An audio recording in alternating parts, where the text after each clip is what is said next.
As a God-fearing, normal American, I could not imagine a more politicized Attorney General's office than we had for the past 8 years under the two of the worst Attorney Generals in American history, Eric Holder and, of course, Loretta Lynch. Terrible. Did whatever Obama told them to do, ignored the law, and the morale in the department is at an all-time low, and police departments feel as if there's no one in Washington that has their back. Joining you and I now is Mark Smith, advises the Law Enforcement Education Foundation, thetruthaboutpolice.com. And Mark Smith, welcome, I think, for the first time to the Bill Cunningham Show. Hi, Bill. How are you doing today? Thanks for having me on. Good to have you here.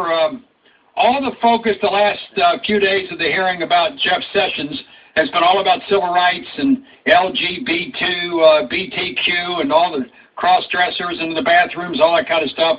And all that stuff's good. I mean, everyone's got the same rights, do whatever you want. But one thing I noticed is that the Democrats especially hardly ever talk about cops, deputy sheriffs, correction officers, police officers, law enforcement. Law enforcement uniformly supports Jeff Sessions. Why is that?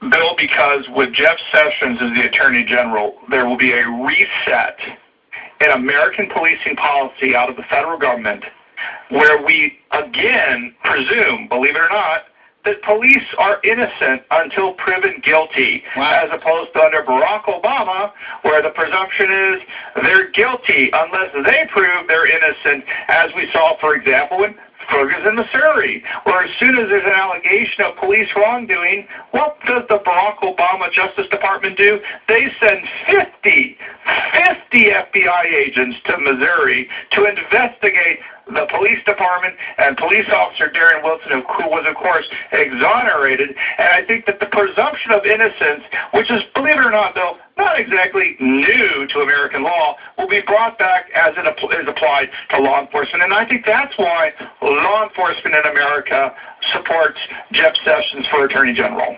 On that situation, Officer Darren Wilson gave his testimony to fellow Ferguson police officers within 1 or 2 hours of the shooting of Michael Brown. He told them what happened, and then he waited 2 more days, and they took the whole investigation away from Ferguson police and gave it to the state of Missouri, to the Missouri Highway Patrol. They conducted another interview of Darren Wilson before the test results were known about blood splatter evidence, about ballistics, about the dispersal pattern programs of the nitrates inside the car. In other words, there's all kinds of objective information that took several weeks to come back.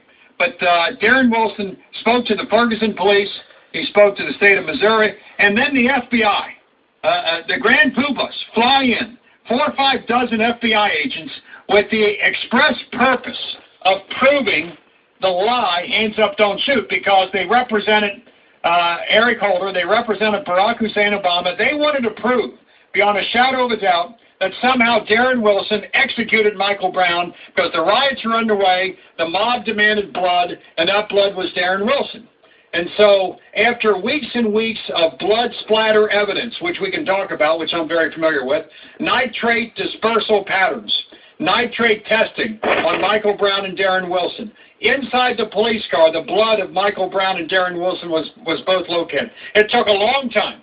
And Darren Wilson, if he was lying, would have been shown to have been a liar by the FBI, the greatest investigative agency in the world, could prove that the testimony of Darren Wilson was false because all that objective evidence would not be known for several weeks. Lo and behold, Mark Smith, when the FBI did the blood dispersal evidence. But, Bill, you know the story continues, and it illustrates your point and my point, which is how Barack Obama treated law enforcement. After the exoneration of Darren Wilson, which you so articulately discussed just a moment ago, the Department of Justice of Barack Obama's threatened and then sued the police department in Ferguson for being racist and all sorts of other problems, and they claimed all sorts of issues, and they essentially forced, by the threat of litigation, the city of Ferguson to agree to a consent decree, which for those listeners out there that don't know what that is, it's a local law enforcement agrees to an agreement with the feds to say that going forward the feds will have certain certain rights to observe and babysit and control local law enforcement and local policing. And the city of Ferguson, in my view at least, rolled over and agreed to that consent decree bill because they did not want to spend taxpayer money and years of litigation fighting the Department of Justice. So even though Darren Wilson was exonerated, guess what? Barack Obama's Department of Justice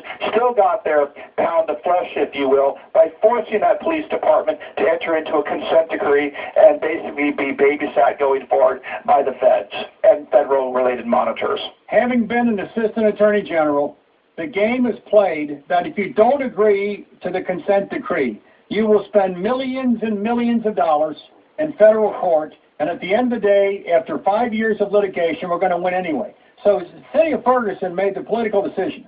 Do we want to fight the federal government in federal court for the next 3 to 5 years, or do we want to consent to oversight, and then the feds promise the local police agency, we're going to pay for your vest, we're going to pay for more of the training. The feds come in with all the money and say, we're going to pay for everything. So if you're a politician, the last thing you're going to do is spend millions of taxpayers' money they didn't have to fight something that was a lie, rather than agree to the consent decree because you get paid to do it. It's all about the money. Right. One other thing, the Pew Research Center released results on Wednesday from the National Police Research Platform. They surveyed 8,000 police officers from Alaska to Florida, from Maine to Hawaii. One of the questions asked, do you feel targeted now?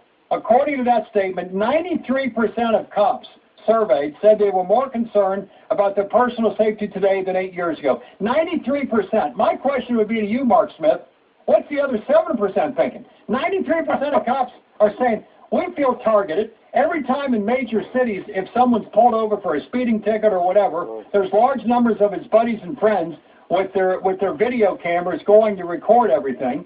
It's a terrible circumstance. And so cops are saying to the American people, we're being targeted, we're being shot, we're being beaten. We don't